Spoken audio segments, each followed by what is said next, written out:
Sorry. Sige po. Kasama niya si Senator Robin Padilla.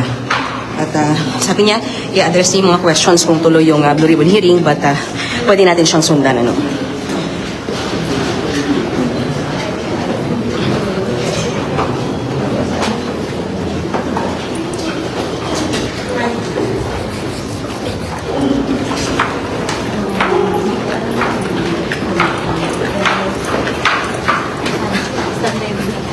Okay, so nandito tayo sa may first floor ng Senate building. Nakikita natin si Senator Robin Padilla at Senator Pia Cayetano. Kasunod lamang tayo sa kanya. No? Okay. Alright. So, naunang sinabi ni Acting Senate President Alan Cayetano na hindi tuloy ang Blue Ribbon hearing. Pero narito ngayon ang chairman ng Blue Ribbon bago palitan ni Senator Erwin Tulfo na Senator Pia Cayetano. Paranin lang po natin. Paranin lang po.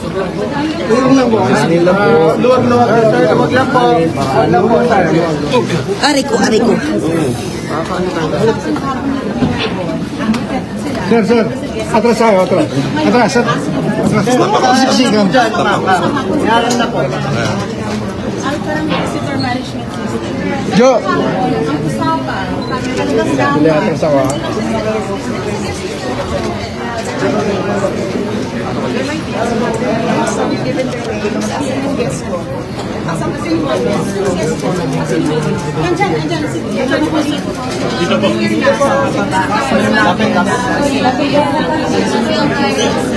Sir, sorry.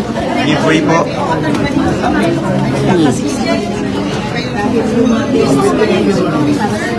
So, nandito yung mga guests ay pinatawag ng Blue Ribbon hearing pero mukhang nagkakaproblema dahil hindi pinapapasok, ano?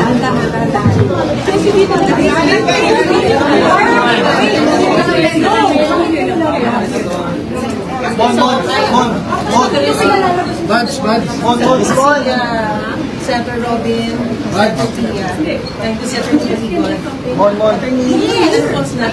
Excuse me. Ayun, okay. Ito yung 18 Marines, ano, at sinasama ni Senator Pia Cayetano, ano? Wait lang. Please, walang ilakan. Okay.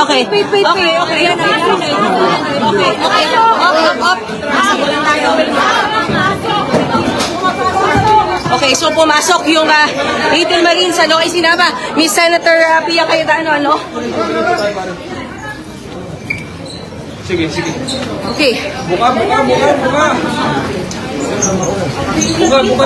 Okay, so nakapasok yung mga 18 Marines na kasama sa guests sa for the Blue Ribbon Committee at isinama sila ni Senator Pia Cayetano.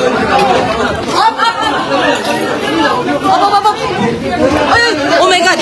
Senator! At dito siya, Secretary John Vic Remulla at pinipigil sila Senator Robin Padilla. Oh my God! Nagtakbuhan sila Senator Pia Cayetano kasama yung kasama yung 18 Marines, ano? Kasama ko si Senator Robin Padilla. Sinasarahan kami ng pinto. Aray! Okay. Kasama ko si Senator Robin Padilla. Sir, what's happening? Oh my God. Sir. Thank you, sir. Thank you. Senator Robin, anong nangyayari po? Okay lang yan. Okay. So, kagit-gitan sa likod, sa ilalim, sa baba dahil hinarang ni Secretary John Vic Remulla sila Senator Pia Cayetano at Senator Robin Padilla. Nandito po ba sila? Sila na lang magsalita. Okay. So, mga kapatid, nagkagit-gitan sa first floor dahil Naipasok po ba? Naipasok dahil Senator? ipinasok ni Senator Pia Cayetano, sinabay niya yung 18 Marines, pero nakita natin na hinarang siya ni DILG Secretary John Vic Remulla. Okay, hold on. Okay, so what we can see right now, ito yung mga Marines, ano?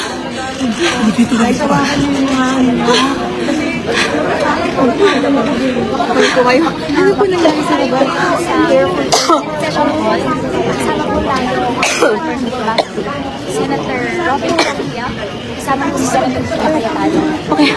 Bumaba po siya. So, Mga kapatid, again, just to give you an update, galing tayo sa first floor ng Senado kung saan hinaharang yung pagpasok ng resource persons.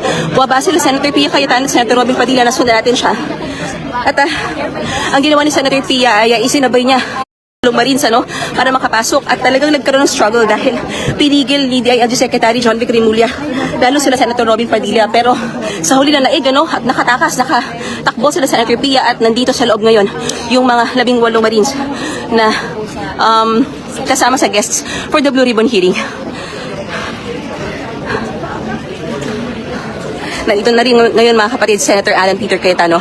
We also see Senator Pia Cayetano, ang Blue Ribbon Chairman, bago pinalitan ni Senator Erwin Tulfo. And we also see Senator Robin Padilla.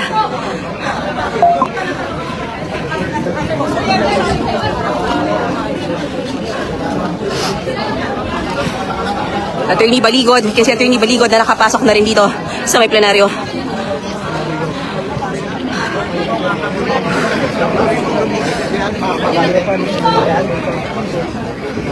Tensyonado talaga mga kapatid dito sa loob ng plenaryo dahil nga ang sinasabi ni Acting Senate President Win Gatchalian dapat walang pagdinig ang Blue Ribbon ngayon.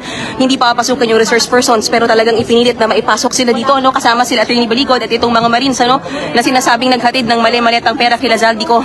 Kaya na nagkagit-gitan sa may first floor kung saan naroon nga rin at pinipigil ni Secretary John Vic Rimulya yung pagpasok ng ilang mga resource persons.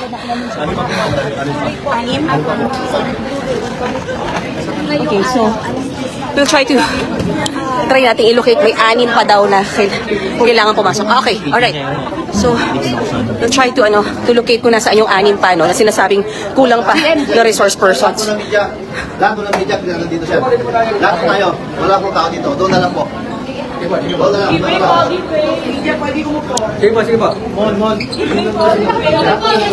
Okay.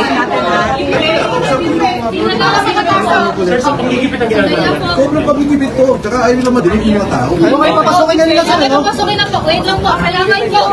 Thank you po. Yan siya, yung mga sundalo pa kasama sa 18 Marines mga kapatid. Okay, so nakapasok na, kompleto na yung okay, mga kapatid, nakita natin si Mike Defensor and then yung 18 Marines, nakapasok na rin lahat dito sa pagdinig ng Blue Ribbon Committee. At nandito na rin sila Senator Alan Peter Cayetano, Pia Cayetano na chairman ng Blue Ribbon bago nga yan napunta kay Senator Erwin Tulfo, Senator Amy Marcos at Senator Robin Padilla. So it seems like mukhang magtutuloy itong pagdinig ng Blue Ribbon Committee kaugnay sa flood control scandal. Okay, let me turn you over to what we see at the plenary. Okay, so andito yung mga testigo ng mga 18 Marines at